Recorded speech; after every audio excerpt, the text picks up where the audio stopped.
But yeah, how are we doing? Are we feeling comfortable? Yeah? Are you feeling like you're hearing from God lately? Do you feel like He's got you on a journey, like a personal journey, that He's actually talking to you and He's guiding you? I really pray that He is. I pray that this sermon today, it really speaks to you. And it's not just for the church in general, but it's for you. Before we get to that, let's talk about famous people. If you had to name probably the most famous person in the world, who would you say it is? Donald Trump. At the moment, probably, yes. Notorious. Brad Pitt, you reckon he's right up there? Anyway, okay, let's go out of all time. Right, out of all time, not just now. The Queen, okay. I reckon Elvis would be up there. Yep. Anyone else? I reckon that would be Jesus. Okay, thanks, Sunday school answer. But, okay, of course Jesus is right up there. But who else is on your list? Yeah. Yeah. Who's? I reckon, Hitler would be up there. Anyone else? Ah, that's an interesting one. Mother Teresa. Oh dear, Al. Good response, Irene. Good response. Okay, so I've got a list here of the top 10. Who knows if they're the top 10 because it's from lists.com. Which is probably run by like a 14-year-old, but I don't know. So, number 10 is Abraham Lincoln. Okay, American side probably, yeah. Number 9 is Charlie Chaplin. Number 8 is Michael Jackson. Number 7 is Cleopatra. Number 6 is Albert Einstein. Number 5 is Mao. M-A-O. Mao. Chinese guy. Bad guy, probably. Number 4 is Donald Trump. Apparently, from the 14-year-old. Number 3 is Marilyn Monroe. Marilyn. Number 2 is Adolf Hitler. And number 1 is Jesus. There you go. Well done, Alan. You did get it right. Interesting though, hey, they may not be your top 10 famous people, but it is interesting how you can, some people would love one of the people on this list. Say you could be a Michael Jackson fan, or you could be like a Charlie Chaplin fan and study them. Or you might even just be interested in Hitler, right? You may be interested in history, so you've gone and you've read all the books and you've read everything about it and you feel like you're almost an authority on Adolf Hitler and why he chose to do what he was going to do, and you're one of those people that when you get to a party and say this person mentions the person that you know a lot about, you're just like, sit back everyone. I'm about to just blow your mind with information. So I've got a few friends like that. Can you guys remember Dave Stuttle, the fireman? If you ever got confused with the Marvel movies, you know how there's like 743 Marvel movies? And apparently they're all linked, and there's this thing called the Marvel Universe. Somehow Dave Stuttle has devoted way too much time in his life to knowing every single fragment of that story and how everything fits together. So if you want to know how Thor lines up with Guardians of the Galaxy and stuff like that, he'll be able to tell you.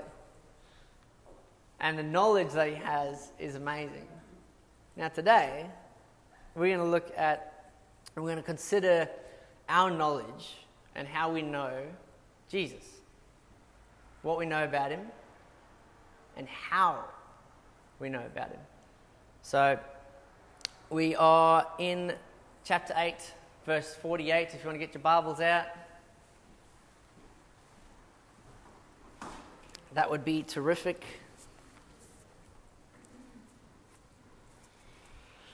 Who wants to give us a quick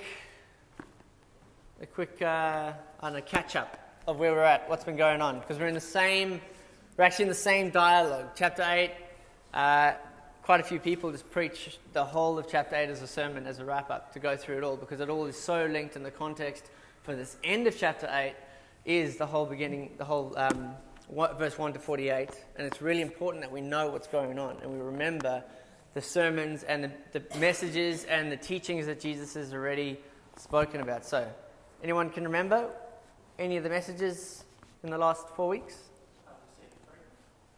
Set you free. I've come that if the Son sets you free, you'll be free indeed. And he was referring to sin, setting you free from your sin. Right? Anything else? I am the light of the world. Right? He was linking the sin and darkness and Jesus coming in and being the only source of true light. And he backed that off right from when they caught the woman in adultery, right?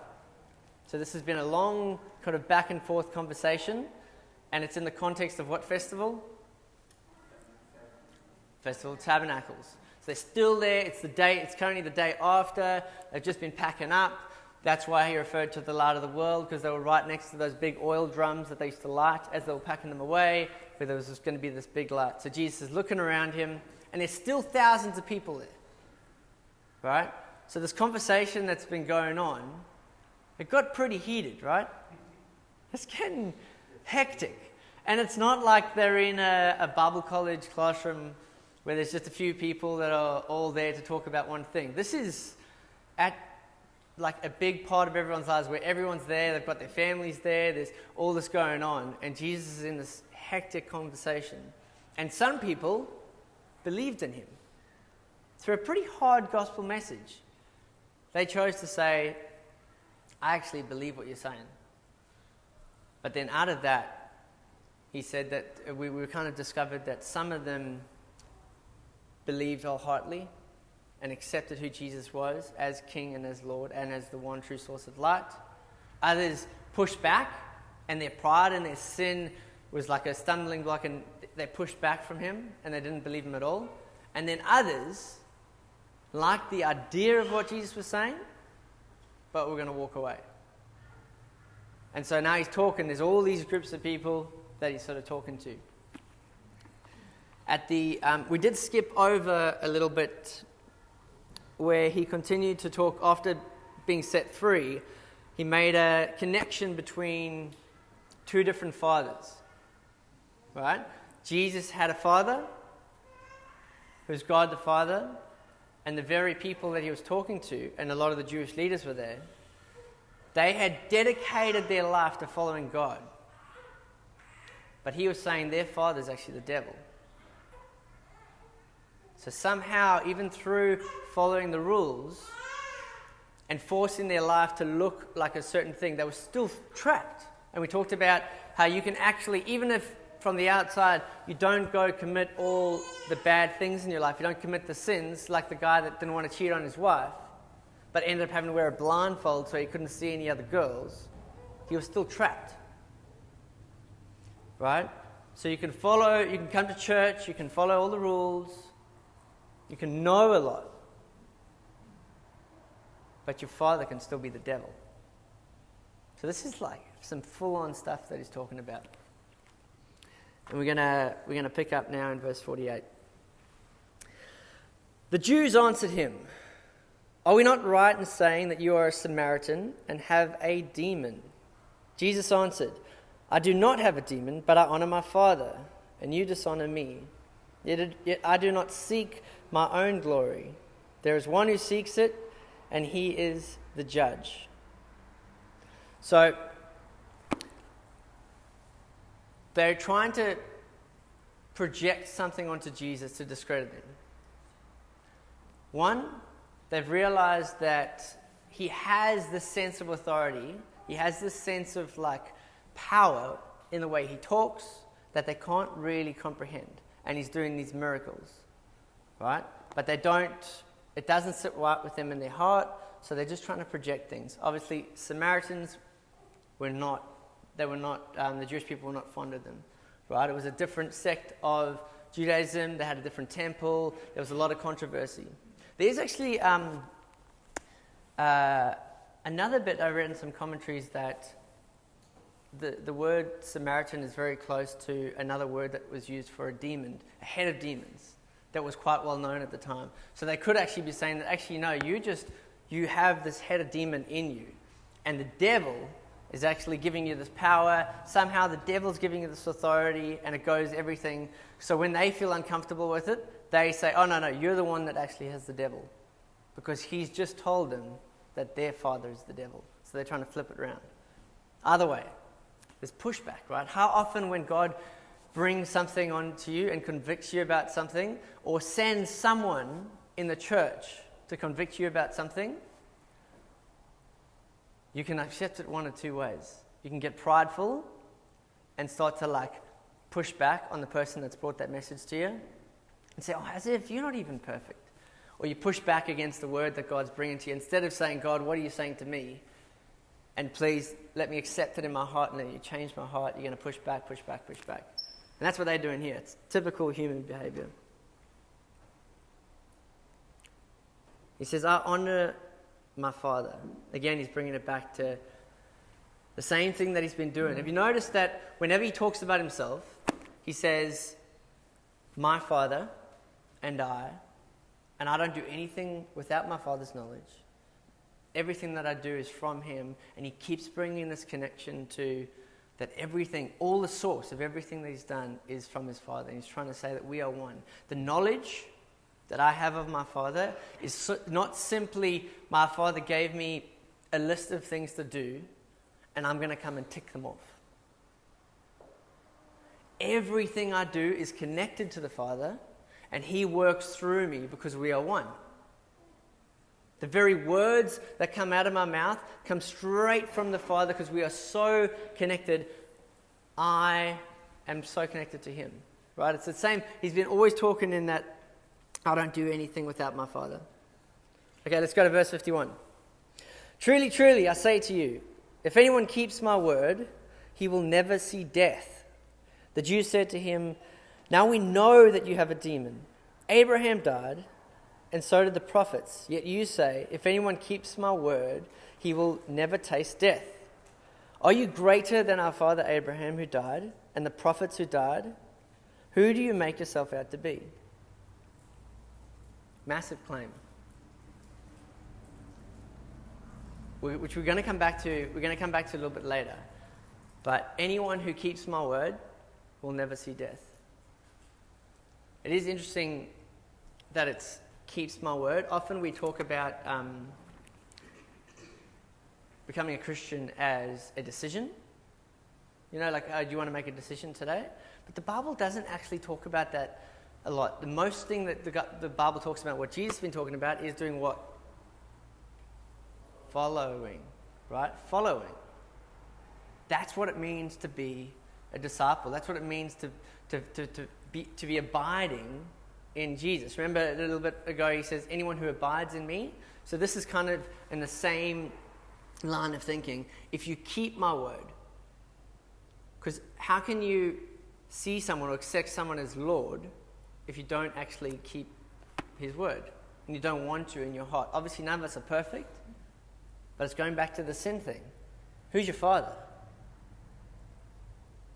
And let me tell you what, those who do keep my word, those who do abide in me, those who do follow me as their Lord and Savior, you'll never see death. You notice how they try to push back, and who's their biggest hero in the Old Testament? Abraham would be up there. Who's another one? Moses would be up there. People that they can identify with, that God has used to teach them a lesson about who? Abraham or about God? About God. They make Abraham the focus. And they make the prophets the focus. When God is standing right in front of them, trying to give them this like amazing message, they tend to focus on the person that he used, and it ends up being a distraction for them because of the way that they choose to see it. Okay, so their big guy is, and they're kind of like leading the conversation somewhere. So they've mentioned Abraham and they've mentioned the prophets, right? Abraham is the key guy because he was like the first guy of the Israelites. He was, you know the song Father Abraham? That's where their lineage goes back to, right? Father Abraham. Almost the source, the start of the covenant between them, the people of God. Okay. Are you greater than our father Abraham? What's the answer? Yes. What's he been saying for like chapters? And they don't get it. Absolutely, yes. Verse 54. Jesus answered, "If I glorify myself, my glory is nothing. It is my Father," again, Father, "who glorifies me, of whom you say he is our God.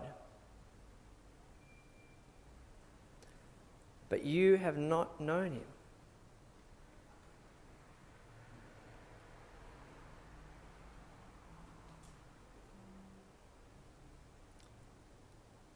I know him. If I were to say that I do not know him, I would be a liar like you.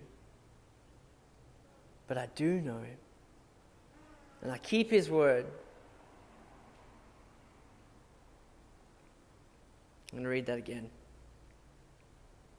If I glorify myself, my glory is nothing. It is my Father who glorifies me, of whom you say he is our God. But you have not known him.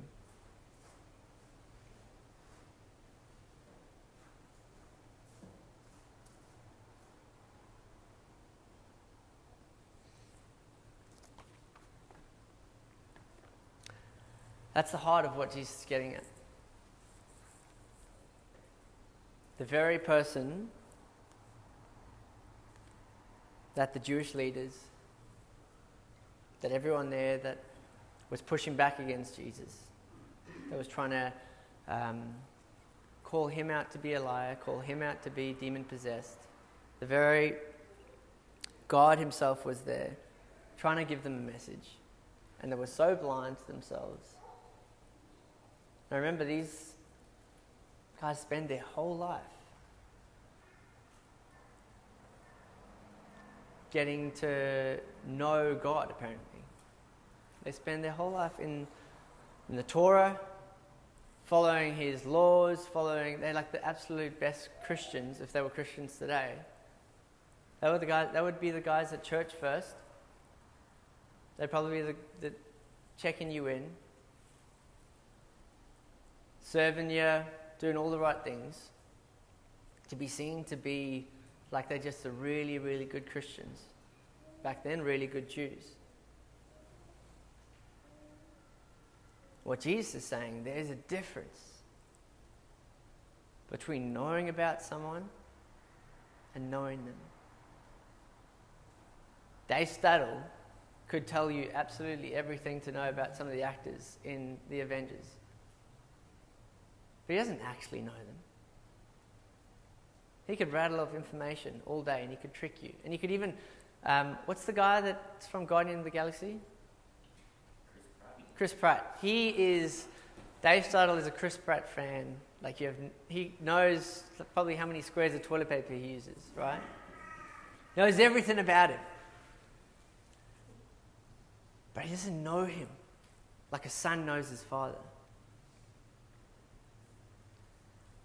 And that's what Jesus is trying to point out here. There's a difference between simply going and ticking boxes and going and learning lectures and going and studying the Bible with almost like a scholar, an academic mindset of just knowledge, and actually knowing an intimacy that you don't just know about the words on this page, but you actually know the Father, and that you know that these words are for you, and this word actually settles and rests in your heart.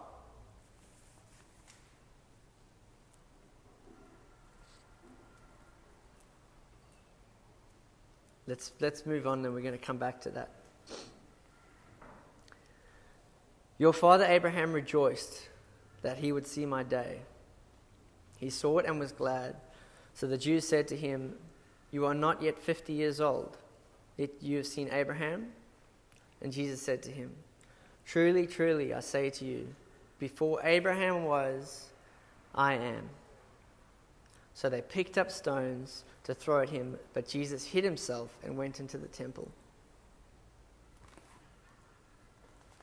Before Abraham was, I am. What's he talking about? He's there from the beginning. That's absolutely right. Can anyone remember that term, I am? It's a specific choice of words. Yes, Alex. Right, when God revealed himself at the burning bush with Moses. That's when Moses has this discourse with God. And remember that, so he's like, okay, I'm going to go do this, but who do I say sent me? And the exact same words used, because now we're talking about in the Greek, so it's in the Septuagint, the Greek version. It's the same word choice that's in here. So before Abraham, I am, and will continue to be. And he's basically just making a straight out claim that I'm God. If anyone ever tells you, if you have a conversation with someone that says Jesus was a good guy, but he was never God, he never claimed himself to be God, take them to this passage. Because what's the response of the Jewish leaders? What's the response of the people? So they picked up stones to throw at him. I don't know where they found stones in the temple. I don't know. But they went to go find stones, and they immediately wanted to kill him. Was it his time? No. So he disappeared in the crowd.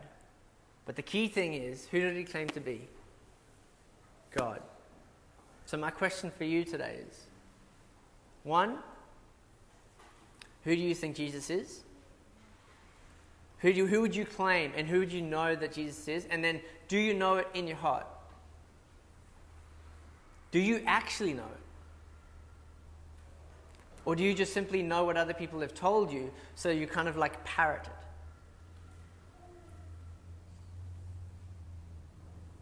Or have you had an encounter? Because this is not just simply a book of like morals and a good way to do community. What a waste of life.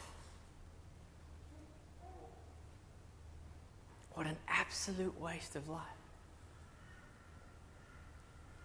And the thing is that if you do know him and you do keep his word, what does he say? You will not see death. It should change the way you live, right? Okay, we all have different things that we see as scary and not scary. And we have different interests, and we have different levels of like enthusiasm and adrenaline and things that push us out of our comfort zone. For me, heights is my no-go.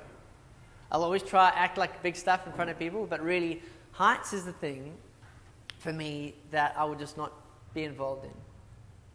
If I can get out of it, I'm sweet. So, if I was to go with some people to go do like I like the idea of bungee jumping, but never been there. Because the guy that's clipping you on is getting paid minimum wage, right? Let's be honest, he's probably drunk the night before, so he's there and he's like hungover, and he just wants to be finished to get back on the beers.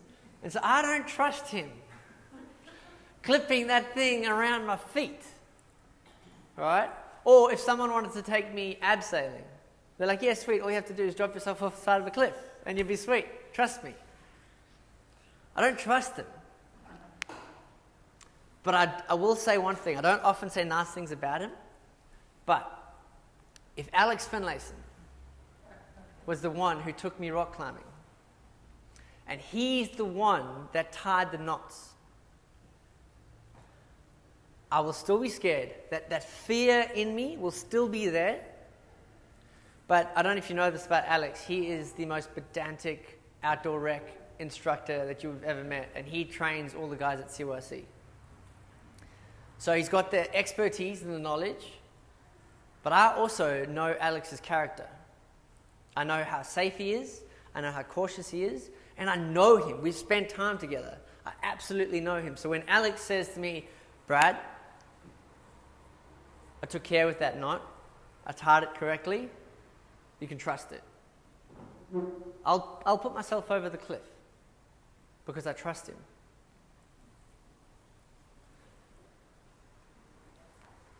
Do you have that same relationship with the one that claims to be I am? Because if you do have that relationship, he says you won't see death. He says you will have eternal life. He says he will always be with you. He says he sent a helper, the Holy Spirit, as the comforter. So you should, if you have that relationship, just like I have with Alex, if you have that relationship with the I am, the God who created the universe, I'm not saying you won't have to push through fear and struggle with being scared of things.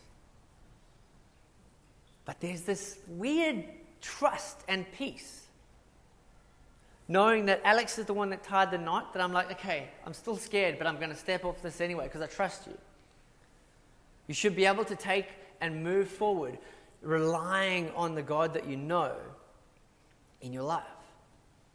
And actually trust him. In here. Like genuinely. When everything hits the fan and COVID's happening all around us. You don't just have a knowledge of God and things that you can say in a Bible study that makes you look smart. That's not going to do anyone any good.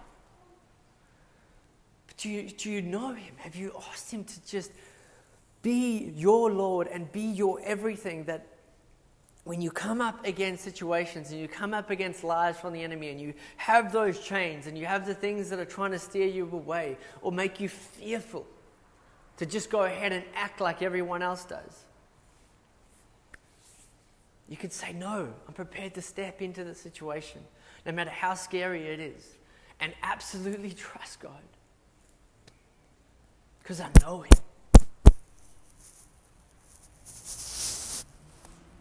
And knowing comes from that like abidingness that we've been talking about, that being so connected. I wouldn't trust Alex at all if I didn't spend time with him. If I didn't know him. But you know what I probably would do? I would say that I do. I would say that I trust him in front of other people, like if we were at CYC, but I wouldn't actually trust him. How do we do that? We just say stuff because it's polite. This whole reason why we're going through John is not so you can have better Bible study answers, which you will. You're going to have such an amazing knowledge of Jesus and his teachings through this that you are going to be able to be the smarty pants for a long time. But screw being the smarty pants. Let him take the stuff that we're learning and let him put it on your heart. So it impacts the way you make decisions for your family. It impacts the way you walk into situations. He says you're not even going to see death. We're going to have some worship. And here's the thing, only you know where you stand with God. There's a point, as your pastor, like the Lord has put me here to lead and to hear from him and to play a role and to serve and stuff, but really your relationship is between you and him. And you have to rely on your relationship with him. So today you need to do business with him. You know what you need to do. I know it's freezing. You're probably like so cold just sitting there. I'm getting the shivers. But take this time. We've put it aside anyway. We're here. So really take this time to listen to what the Lord's saying to you. If you need prayer, just come forward and we'll pray for you. Ask someone to pray for you. But really go to God and just ask Him to just show Himself to be true to you. That you may have an intimate personal relationship. That you can rely on Him.